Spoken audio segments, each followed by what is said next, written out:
오늘 말씀은 믿음의 용기라는 제목으로 함께 하나님의 말씀을 나누도록 하겠습니다. 20세기 초반에 프랑스의 시인이자 사상가였던 폴 발레리라는 사람이 있습니다. 좀 생소하실 텐데요. 이 폴 발레리라는 사람은요, 1945년에 생을 마감할 때에 프랑스의 국장으로 이 장례가 이루어질 정도로 굉장히 프랑스 사람들에게 존경을 받고 사랑을 받는 그러한 시인이자 사상가였습니다. 그런데 이 사람이 남긴 수많은 명언 중에 이러한 명언이 있습니다. 그대가 용기를 내어 생각하는 대로 살지 않으면 머지않아 그대는 사는 대로 생각하게 되리라 라는 말입니다. 한 번 더 읽어보면요. 그대가 용기를 내어 생각하는 대로 살지 않으면 머지않아 그대는 사는 대로 생각하게 되리라 라는 겁니다. 우리가 아마 이 말을 이 그대로 아닐지라도 비슷하게라도 이제 들어본 적이 한 번쯤은 있을 것이라 생각합니다. 참으로 의미가 있는 말이라고 생각이 되는데요. 이 말을 통해 우리는 두 가지의 사람을 볼 수가 있습니다. 첫 번째는요, 이 세상에서 생각하는 대로 살아가는 사람이 있고요. 한 부류는 그런 거고요. 나머지 한 부류는요, 사는 대로 생각하는 사람들이 있습니다. 우리 성도님들은 본인이 어디에 속한 사람이라고 생각하십니까? 나는 생각하는 대로 살아가는 사람인가? 아니면 그냥 살아가는 대로 그렇게 생각하면서 사는 사람인가? 라는 것이죠. 우리가 진짜 그리스도인이라면 우리는 사는 대로 생각하는 사람이 아니라 예수님 안에서 우리가 생각하는 대로 살아가는 사람이 되어야 할 것입니다. 성경을 보면요, 하지 말라는 것과 하라는 것이 굉장히 많이 그런 명령들이 많이 기록이 되어 있습니다. 우리 성도님들에게 한번 질문을 해볼까요? 쉬지 말고 기도, 그 다음에 뭘까요? 하라라고 말하고 있죠. 오직 성령의 충만을 받아라라고 이야기하고 있습니다. 그리고 해가 지도록 분을 품지 말라, 그러지 마라라고 말하고 있고요. 마귀로 인하여 틈을 타지 못하게 해라라고 이렇게 하라는 것도 있고 하지 말라라는 그러한 명령들이 다 있는 것이죠. 성경에서 이처럼 우리에게 해라, 하지 마라 이렇게 명령을 하는 것은 우리를 묶어두고 우리를 구속하기 위함이 아니라 하나님께서 우리를 사랑하시기 때문에 우리로 하여금 잘못된 길로, 잘못된 죄의 방향으로 가지 않도록 우리를 가르치시는 그러한 하나님의 말씀이다라는 것을 우리가 알 수 있습니다. 그러므로 우리는 어떻게 살아야 됩니까? 하나님이 우리에게 말씀하시고 우리에게 가르쳐 주신 대로 그 말씀을 우리가 생각한 대로 살아가는 그러한 사람이 되어야 된다라는 것이죠. 야고보서의 말씀처럼 행함이 동반된 믿음의 삶을 우리가 살면서 나아가야 된다라는 것입니다. 그런데요, 우리가 그렇게 생각한 대로 하나님의 말씀대로 그렇게 행동하고 살아가는 것은요, 굉장한 용기가 필요합니다. 쉽지 않은 그러한 일이다라는 것이죠.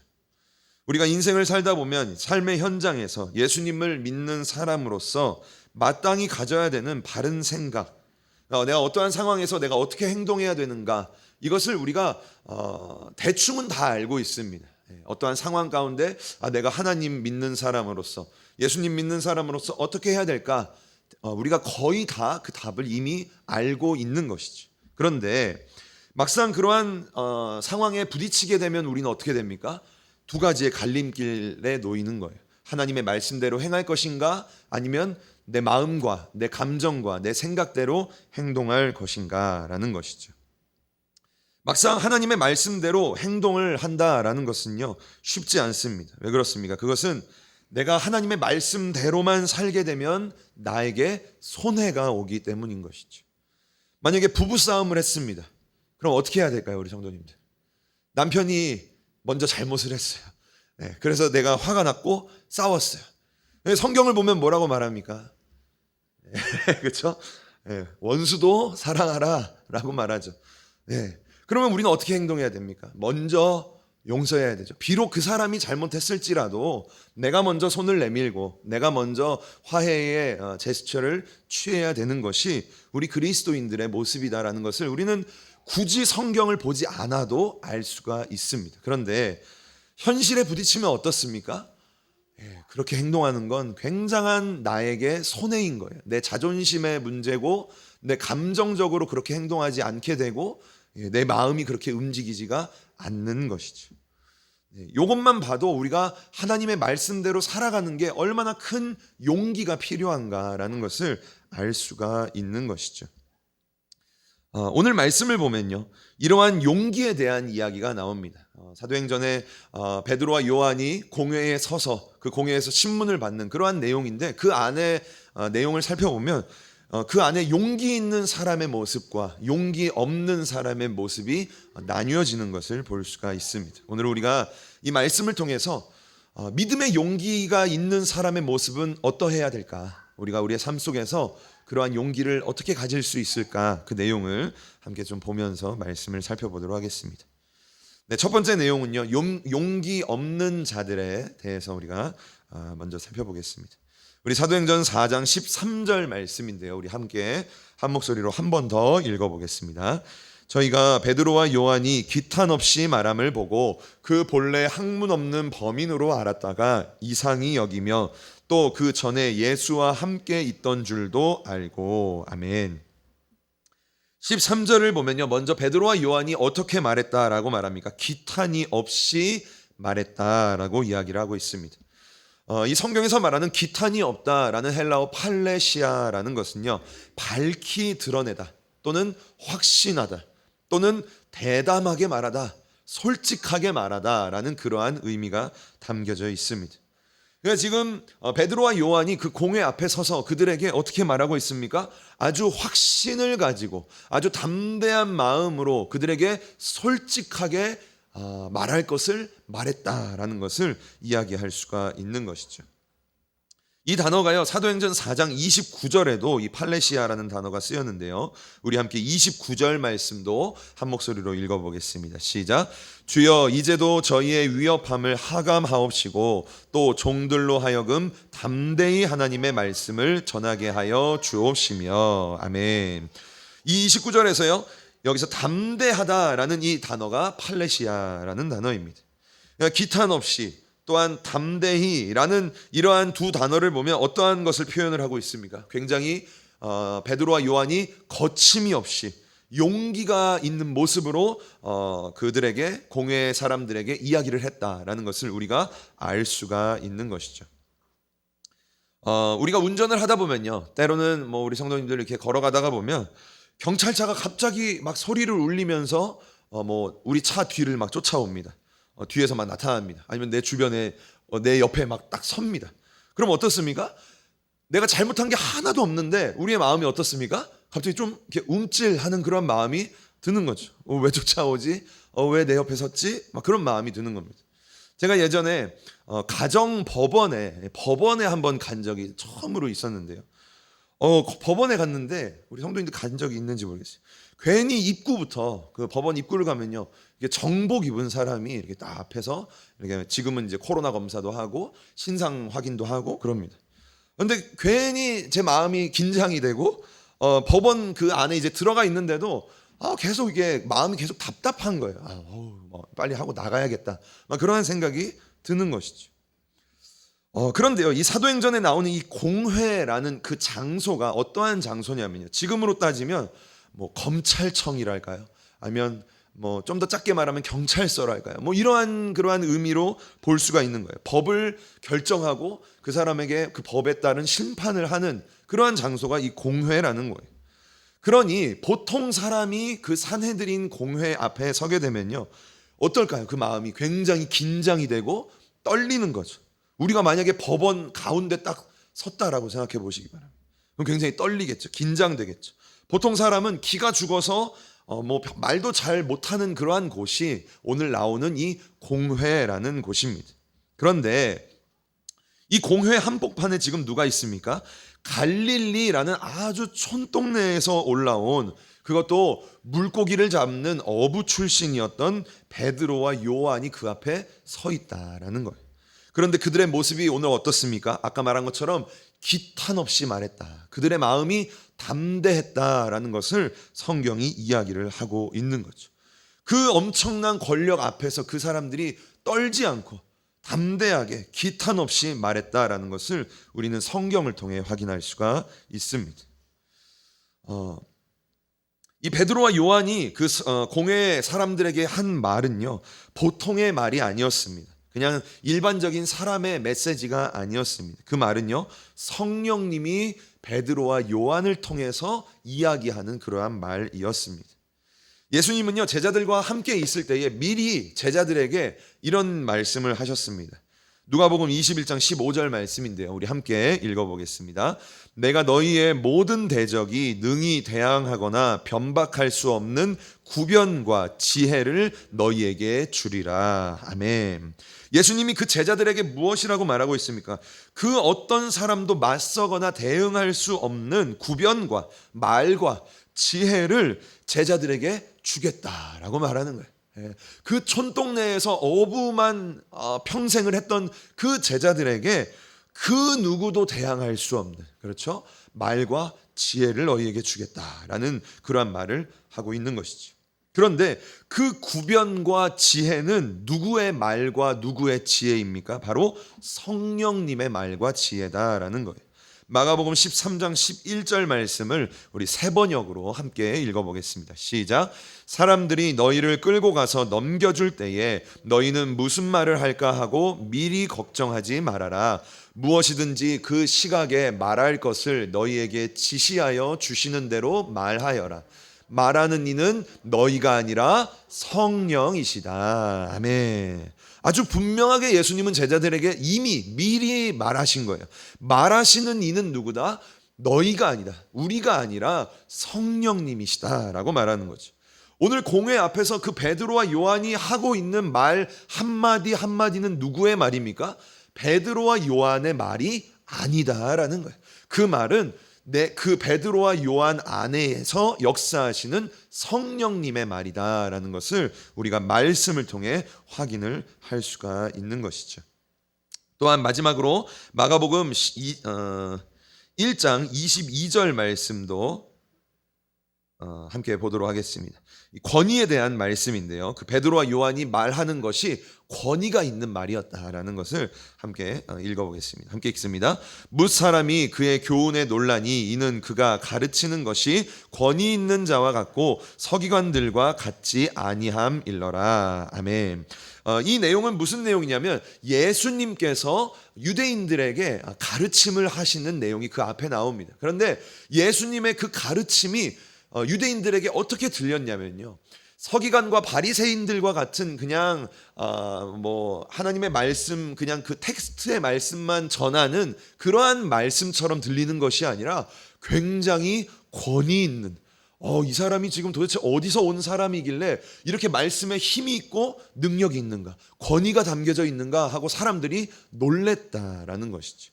그런데 예수님 안에는 누가 있었기 때문에 그 예수님의 말이 권위가 있었습니까? 바로 성령님이 그 안에 함께 하셨기 때문에 예수님이 증거하시는 말 한마디 한마디에 그 성령님의 권위, 하나님의 능력, 그 힘이 그 말에 담겨져 있었다라는 것이죠. 그런데 오늘 이 공회에 서 있는 베드로와 요한에게도 무엇이 있었습니까? 동일한 성령님이 있었다라는 거죠.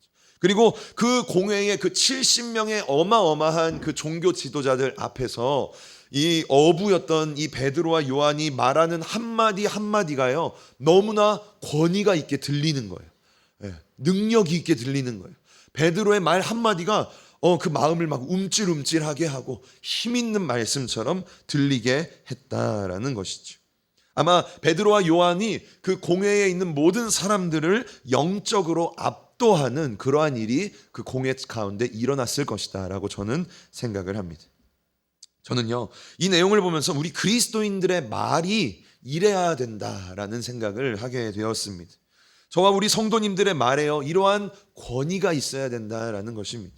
권위라는 것은요, 그냥 내가 사회적인 어떤 지위에 있어서 내가 이 사람보다 높기 때문에 이 사람을 누르는 것처럼 말하는 게 권위가 아니다라는 것이죠. 그냥 한마디의 말을 툭 던진다 할지라도 권위가 있는 말은 어떤 말입니까? 그 말 안에 성령께서 역사하시는 말, 그렇죠?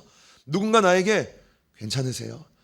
기도하고 있습니다. 한마디만 던졌는데 그 말 한마디에 정말 뭐 100마디 1000마디의 의미가 담겨져 있고 정말 성령님께서 그 말에 역사하시는, 위로하시는 그러한 것이 있는 게 바로 권위 있는 말이다라는 것을 우리가 생각할 수가 있는 것이죠. 그러므로 우리의 말에 그러한 권위가 담기기 위해서는 우리가 어떻게 돼야 됩니까? 성령으로 먼저 충만해야 된다라는 거예요. 우리의 말도 조금의 절제가 필요하고 성령께서 내 입술을 주관하시고 내 말을 주관하시기를 바라는 말로 우리가 한마디 한마디를 우리의 이웃들에게, 우리의 가족들에게, 우리의 성도들에게 말할 수 있어야 된다라는 것이지. 이처럼 이 두 사람의, 이 베드로와 요한의 이 말, 기탄 없는 말이었고요, 그 말은 권위 있는 말이었다라는 것을 성경이 오늘 우리에게 이야기를 하고 있습니다. 사내들인 공회원들은요, 이 베드로와 요한의 이 권위 있는 말 앞에서 한마디를 할 수가 없었어요. 그들의 말에 트집을 잡을 수가 없었습니다. 우리 함께 사도행전 4장 14절 말씀 한 목소리로 읽겠습니다. 시작. 또 병 나은 사람이 그들과 함께 섰는 것을 보고 힐난할 말이 없는지라. 아멘. 지난주도 말씀드렸지만 이 힐난할 말이 없다라는 것은 아무 트집도 잡을 수가 없었다, 아무 꼬투리도 잡을 수가 없었다라는 그러한 의미입니다. 이것을 통해 무엇을 알 수 있습니까? 이미 그 공회원들이 베드로와 요한의 그 말에 이미 압도가 되었다라는 것을 우리가 알 수가 있는 것입니다. 이 재판은, 이 지금 진행되고 있는 이 재판은요, 이미 명분을 잃어버린, 할 말이 없는 그러한 재판이었어요. 검사가 이 사람을 계속해서 꾸짖고 또 신문을 하고 캐묻고 해야 되는데 검사가 할 말이 없는 거예요. 그러면 이 재판은 이미 끝났다라는 것이죠. 그리고 또한 예수님의 이름으로 그 40년 평생을 한 번도 걸어보지 않은 자가 그 자리에 옆에 서 있었다라는 것을 성경이 또 얘기하고 있어요. 14절 말씀을 보면 또 병 나은 사람이 그들과 함께 섰는 것을 보고라고 이야기를 하고 있습니다. 이것은 무엇입니까? 100마디의 말, 1000마디의 말보다 더 힘 있는 증거가 지금 그 옆에 있는 거죠. 모든 유대인들이 다 알고 있는 이 안진뱅이가 지금 옆에 서 있는 거예요. 무엇보다 분명한 증거였고 기적이었고 표적이었다라는 것이죠. 그들은요, 이론과 논리로 예수 그리스도를 그들에게 말해 준 것이 아니라 이 증거로, 살아계신 하나님의 능력으로 그 사내들인 공회원들에게 예수 그리스도의 살아계심을 보여주었다라는 것을 알 수가 있습니다. 이러한 분명한 증거, 이 베드로와 요한의 기탄 없는 말, 그리고 분명한 이 표적과 증거 앞에서 이 공회원들은 어떠한 모습을 가졌을까요? 우리 함께 사도행전 4장 15절과 16절 말씀 한 목소리로 읽어보겠습니다. 명하여 공회에서 나가라 하고 서로 의논하여 가로되 이 사람들은 어떻게 할꼬? 저희로 인하여 유명한 표적이 나타난 것이 예루살렘에 사는 모든 사람에게 알려졌으니 우리도 부인할 수 없는지라. 아멘. 이처럼 예수 그리스도의 이름의 능력이 분명하게 증거가 되었고 분명하게 드러났음에도 불구하고 그 모든 공회원들이 16절 마지막을 보면요, 우리도 부인할 수 없다라고 이야기를 하고 있는 거예요. 무엇입니까? 이처럼 분명한 표적이 그들에게 나타났다라는 거예요. 그런데 이렇게 분명한 표적과 기적 앞에서도요, 이 공회원들은 그들의 마음을 돌이키지 않았다라는 것입니다. 분명한 표적이 있으면 그것을 통해 어떻게 행동을 해야 됩니까? 예수님을 믿어야 되는 거죠. 이 분명한 표적을 통해서 몇 명이 예수님을 믿었습니까? 5,000명이나 되는 사람이 예수님을 믿었어요. 그러면 그 공회원들도 이 분명한 표적을 통해 예수님을 믿어야 되는데 그들은요, 예수님을 믿지 않았다라는 거예요. 예수님을 믿을 수 있는 용기가 없었다라는 것입니다. 예수가 그리스도구나, 메시아구나, 구원자구나 라는 그러한 믿음의 반응이 그들에게 일어날 수 없었다라는 것입니다. 그리고 오히려 반대로 그들은 사도들을 잡아서 감옥에 넣을 그러한 생각과 궁리만 했다라는 것이죠.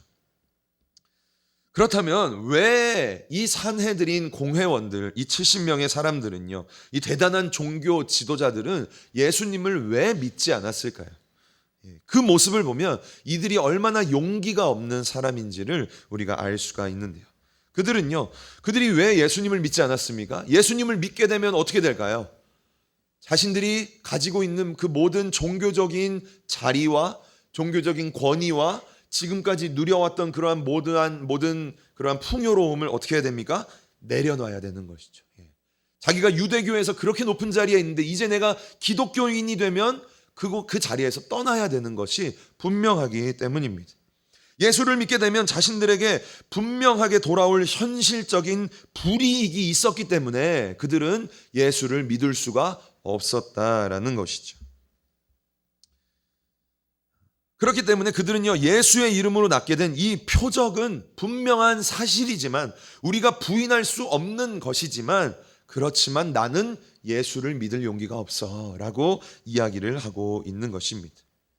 이처럼 우리가 어떠한 행동을 하거나 사람들이 어떠한 모습을, 어떠한 제스처를 취할 때에 나에게 어떠한 손해가 온다라고 하면요, 그 사람은 그러한 행동을 잘 하지 못합니다. 제가 아까 말씀을 통해서도 이야기했지만 우리가 하나님의 말씀을 지켜야 되죠. 하나님의 말씀에 순종해야 되죠. 하나님의 말씀을 우리가 행함으로 옮겨야 됩니다. 그런데 그 말씀을 행함으로 옮길 때에 나에게 불이익이 생긴다면, 그렇죠? 세상에서 나에게 불이익이 온다면, 내가 어떠한 상대방의 그러한 관계에 있어서 내가 지는 것 같은 느낌이 든다면, 아까 제가 부부의 관계에 있어서도 내가 먼저 용서를 구하는 것이 얼마나 우리가 참 자존심이 좀 상할 수도 있고 좀 힘들지 않습니까? 마음이 내가 왜 이러한 마음이 들지 않습니까? 그런데 하나님의 말씀에 순종하려면 어떻게 해야 됩니까? 용기가 있어야 되는 거예요. 그렇죠? 미안하다고 먼저 말할 수 있는 용기가 정말 쉽지 않은데 생겨야 그것을 할 수 있는 거예요. 행함으로 옮길 수 있는 거예요.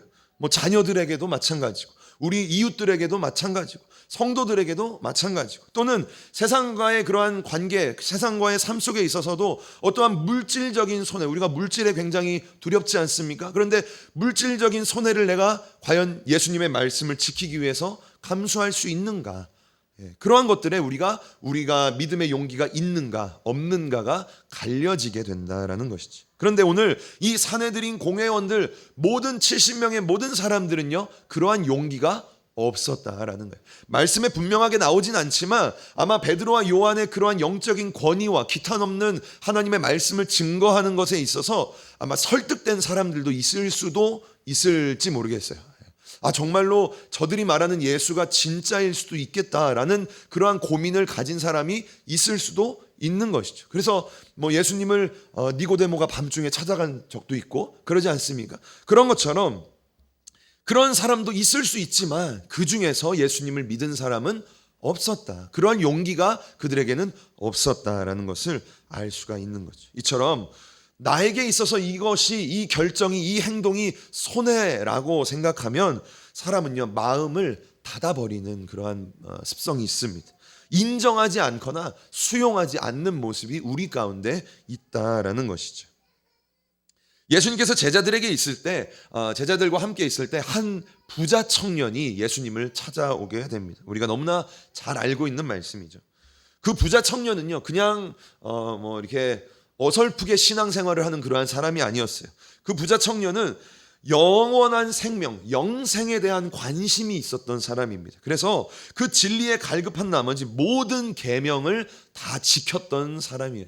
그런데 그럼에도 불구하고 그 영생에 대한 해결이 나지 않으니까 그 궁금증을 가지고 예수님에게 그 청년이 찾아가게 됩니다. 그래서 예수님에게 이렇게 말하는 거죠. 내가 영생에 대한 그러한 진리를 깨닫기를 원하는데 좀 한 말씀 해주시죠 라고 말하는 거죠. 그때 예수님께서 그 부자 청년에게 뭐라고 말씀을 하십니까? 너가 가진 모든 소유를 팔아서 가난한 자들에게 주고 너는 나를 쫓아라 라고 이야기를 합니다. 그때 그 부자의 청년은 어떻게 행동을 합니까? 우리 마태복음 19장 22절 말씀 한 목소리로 읽어보겠습니다. 그 청년이 재물이 많음으로 이 말씀을 듣고 근심하며 가니라. 아멘. 이 말씀을 보면요, 저와 우리 성도님들에게 재물이 많지 않음에 하나님께 감사하게 되는 것 같아요. 그렇죠? 우리도 어쩌면 이 부자 청년처럼 우리에게 쌓아둘 재물이 많다면 하나님을 지금처럼 잘 못 쫓지 않았을까라는 그러한 생각이 우리에게 들기도 합니다. 이 부자 청년이요, 모든 계명을 다 지켰다라고 이야기합니다. 그거 쉬울까요? 어려울까요? 쉽지 않습니다. 그런데 예수님이 그 부자 청년의 모든 걸 다 알고 있었던 거예요. 그리고 그 부자 청년이 가장 놓기 싫어했던 것, 가장 손해보기 싫어했던 것을 건드리시는 거죠. 그 모든 소유를 팔아라. 어떻게 행동을 합니까? 그 청년에게는요, 자신의 그 모든 재물을 포기할 용기가 없었어요. 하나님의 말씀을 모른 게 아니에요. 진리를 모르는 것이 아닙니다. 이미 알았습니다. 내가 이 모든 소유를 포기해야 그 영생의 길을 갈 수 있구나라는 것을 알았어요. 그럼에도 불구하고 그것을 행동으로 옮길 용기가 없었던 것이죠. 왜요? 나에게 손해가 생기니까. 내 욕심이 그 안에 담겨져 있기 때문이죠. 그래서 머리로는 다 알고 있는데, 머리로는 다 이해하고 있는데 행동으로 옮길 수가 없었던 것입니다. 오늘 우리는 이러한 여러 가지 모습들을 통해서 사내들인 공회원들의 용기 없는 모습들을 보게 된다라는 것입니다. 그들이 머리로는 하나님의 말씀에 빠삭합니다. 이 구약 율법에 누구보다 박식하고 누구보다 뛰어났던 사람들이 그 종교 지도자들이었어요. 하나님의 말씀을 알았습니다. 아마 그 표적을 보고, 표적이라는 것이 무엇입니까? 어떠한 것을 증거하는 기적을 표적이다라고 말하죠. 그 표적을 보고 정말 예수의 이름에 무엇인가 있구나라는 것을 알았을 수도 있습니다. 하지만 그들에게는요, 자신이 가지고 있는 그 기득권을 포기하고 예수를 믿을 만한 용기가 없었다라는 것이죠. 5천 명이 믿었던 그 용기가 이 공회원들에게는 없었다라는 것을 우리가 알 수 있습니다. 그들은 그들의 마음을 닫고, 하나님의 말씀에 그들의 귀를 닫고, 그들의 눈을 가리고 하나님의 말씀을 거부하는 그러한 모습이 그들에게 있었다라는 것이죠. 그들이 용기가 없는 자들이었습니다. 자, 두 번째는요, 그렇다면 용기가 있는 자들이 오늘 말씀에서 등장을 하는데요, 사내들인 공회원들은요, 그 반박할 수 없는 표적 앞에 이러한 결정을 이제 내립니다. 우리 함께 4장 17절과 18절 한 목소리로 읽어보겠습니다. 시작. 이것이 민간에 더 퍼지지 못하게 저희를 위협하여 이후에는 이 이름으로 아무 사람에게도 말하지 말게 하자 하고 그들을 불러 경계하여 도무지 예수의 이름으로 말하지도 말고 가르치지도 말라 하니. 아멘. 자, 이 17절과 18절 말씀을 보면 한마디로 그 엄청난 공회원들이 이 베드로와 요한에게 지금 뭘 하고 있습니까? 한마디로 말하면요, 협박하고 있는 거예요. 그죠? 예. 너희의 죄명이 이거고 하나님의 말씀에 너희가 이게 잘못됐고 그래서 너희는 이러한 법적인 근거가 있기 때문에 이러한 처벌을 받아야 돼. 이런 게 아니에요. 어떤 것도 찾을 수가 없었습니다. 그래서 그 대단하다는 사람들이 하고 있는 행동이 무엇입니까? 너 예수 이름 증거하면 쉽게 말하면 죽어. 이런 거. 이런 협박을 지금 하고 있다라는 거예요. 먼저 17절에 나오고 있는 이 위협이라는 헬라어는요, 아페일레오라는 이 단어인데요. 이 말은 쉽게 말하면 협박하다, 경고하다, 그러한 내용입니다.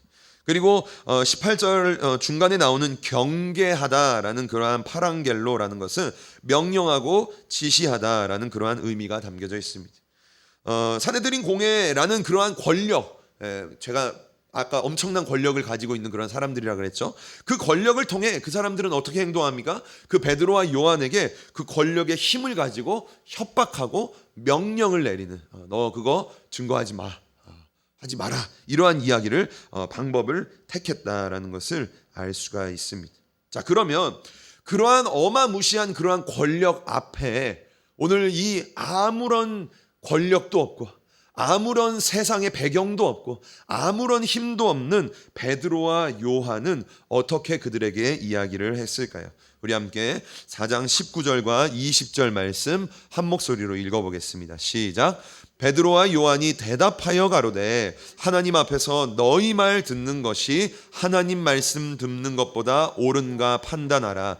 우리는 보고 들은 것을 말하지 아니할 수 없다 하니. 아멘. 이 19절과 20절의 이 선포는요, 정말 놀라운 선포입니다. 이 시점으로 해서요, 2달 전만 해도, 불과 2달 전입니다. 2달 전만 해도요, 이 두 사람은요, 벌벌 떨면서 자신들의 스승을, 아니, 하나님의 아들인 그리스도를 버리고 도망갔던 사람들이었어요. 그런데 오늘 그 예수님을 죽였던 그 권력 앞에서 오늘 뭐라고 이야기를 하고 있습니까? 이렇게 말하는 거예요. 하나님 앞에서 너희들의 말을 듣는 게 맞겠냐? 하나님의 말을 듣는 게 맞겠냐? 우리가 보고 우리가 들은 것을 말하지 않을 수 없다. 아주 담대하게, 아주 기탄 없이, 아주 능력 있는 그러한 말을 그들에게 이야기했다라는 거예요. 이 말 앞에요, 이 뒷구절들을 보면요, 또 공회원들은 할 말을 잃어버립니다. 그냥 한 번 더 하지 마라고 얘기하고 돌려보내는 그러한 일이 일어나는 겁니다. 얼마나 이 베드로와 요한의 모습이 담대하고 얼마나 이들의 모습이 용기가 있는 모습인가라는 것을 우리가 볼 수 있는 것이죠. 그들이 성령을 받게 되자 전혀 다른 사람들이 되었다라는 것을 우리가 알 수가 있는 거예요. 이것을 통해 우리는 무엇을 알 수 있습니까? 이러한 용기, 하나님의 말씀, 세상과 하나님 사이에서 하나님의 말씀을 지킬 수 있는 그러한 용기는 어디로부터 기인합니까? 우리 안에 있는 성령으로부터 기인하는 용기다라는 것을 우리가 알 수 있는 거예요. 그들이 성령으로 충만하자 하나님의 말씀을 따라 순종하는 모습을 그들에게 보였다라는 것이죠. 우리 그리스도인들이요, 세상을 살아갈 때에 우리에게는 늘 2가지의 소리가 들립니다. 우리 귀가 두 개이지 않습니까? 그렇기 때문에 우리가 귀가 2개여서요, 2개의 소리가 늘 우리에게 들려요. 하나는 무슨 소리입니까?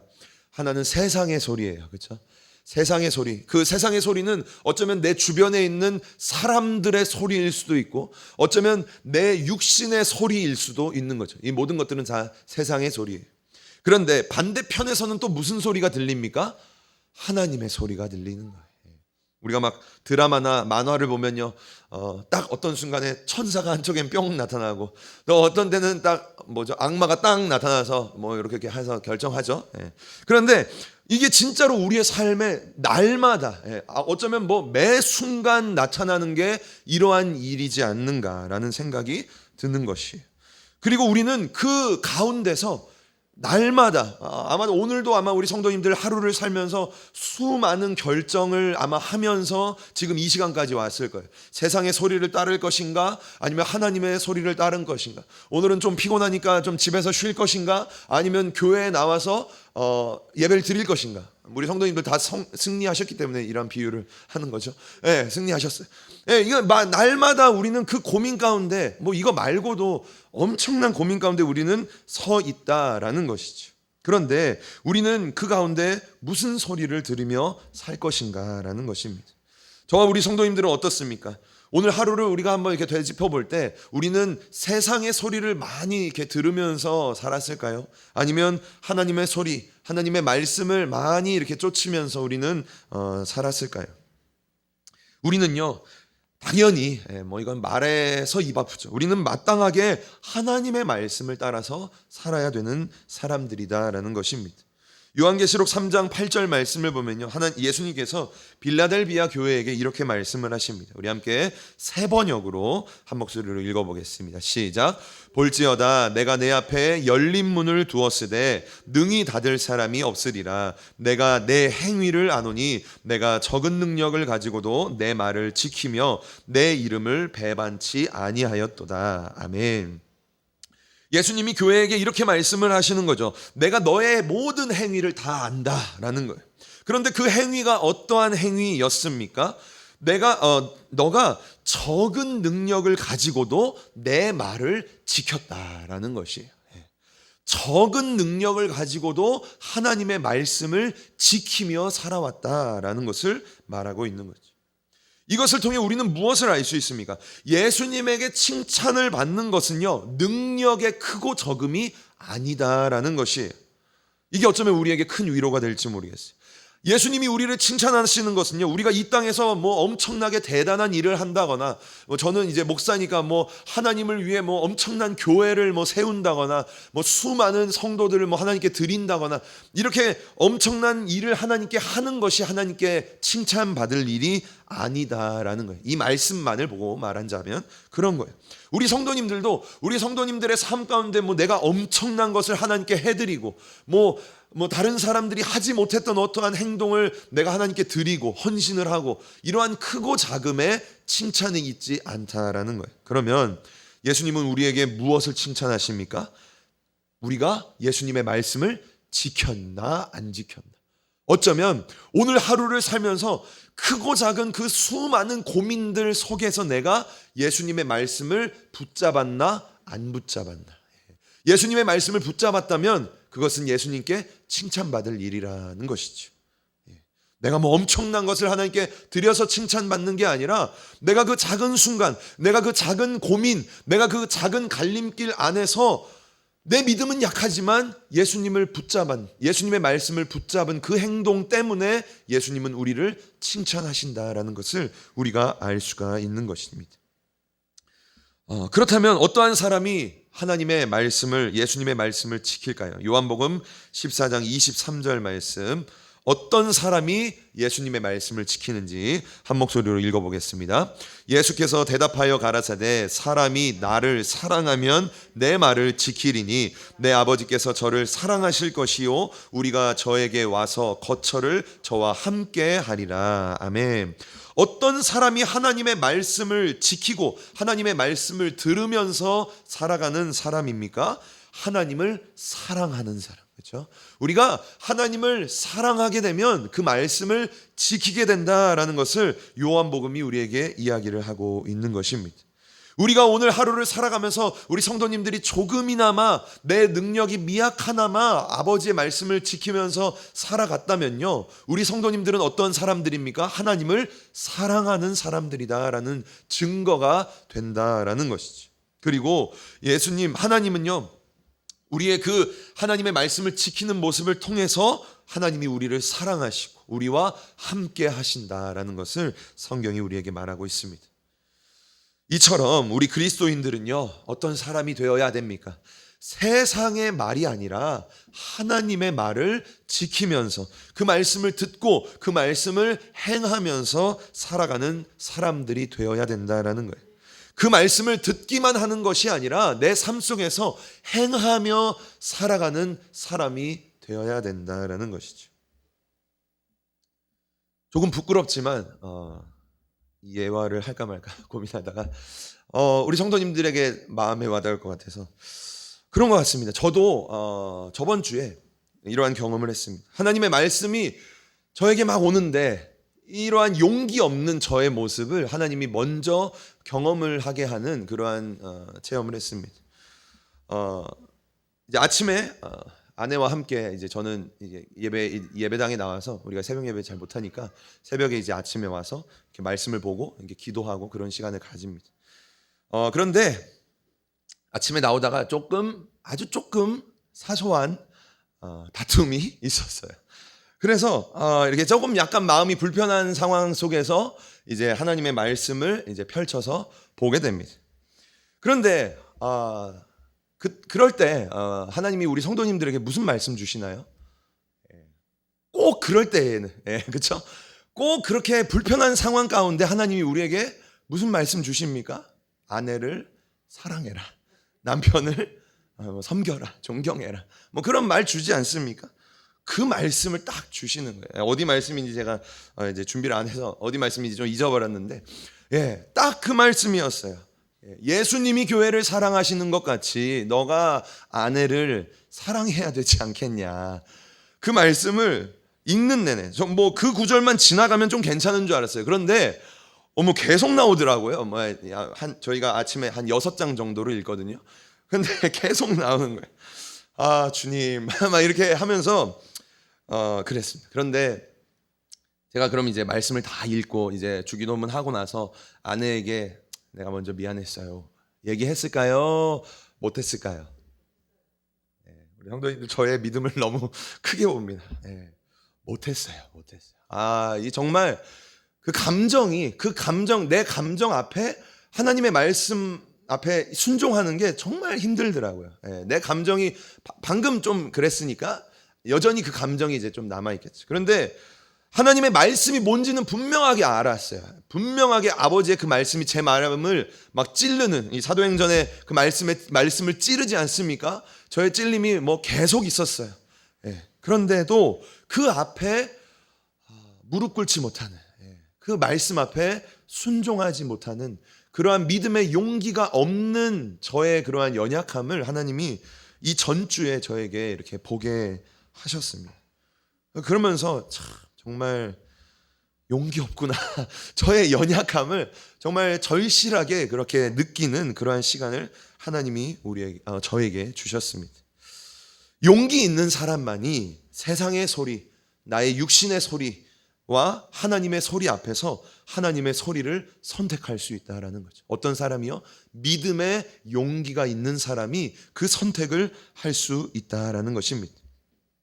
그러한 믿음의 용기가 없는 사람은요, 하나님의 말씀 앞에서 쭈뼛쭈뼛 하다가, 저처럼요, 지켜야 되나? 하나님의 말씀은 나를 찌르는데, 이거 내가 손해보는 것 같고, 내가 지는 것 같고, 하기 싫고, 감정이 앞서고 하다가 결국에는 어떻게 됩니까? 차일피일 미루다가 세상의 소리를 듣게 된다라는 거예요. 하나님의 말씀을요, 거부하고 거절하게 된다라는 것입니다. 오늘 사도 베드로와 요한은요, 사람의 말과 하나님의 말 사이에서 우리가 무슨 말씀을 지켜야 되느냐라고 당당하게 말하는 거죠. 우리가 사람의 말을 지키는 게 맞겠느냐, 하나님 앞에서 하나님의 말씀을 지키는 게 옳겠느냐라고 선포를 하며 믿음의 용기를 가지고 하나님의 말씀에 순종하는 모습을 보였다라는 것입니다. 그러한 믿음을 사내들인 공회 앞에서 당당하게 기탄 없이 권위를 가지고 그들이 선포를 했다라는 것을 알 수가 있는 것이지. 말씀을 맺겠습니다. 오늘은 우리가 말씀을 통해서 용기 있는 자와 믿음의 용기가 있는 사람과 믿음의 용기가 없는 사람의 모습을 우리가 함께 살펴보았습니다.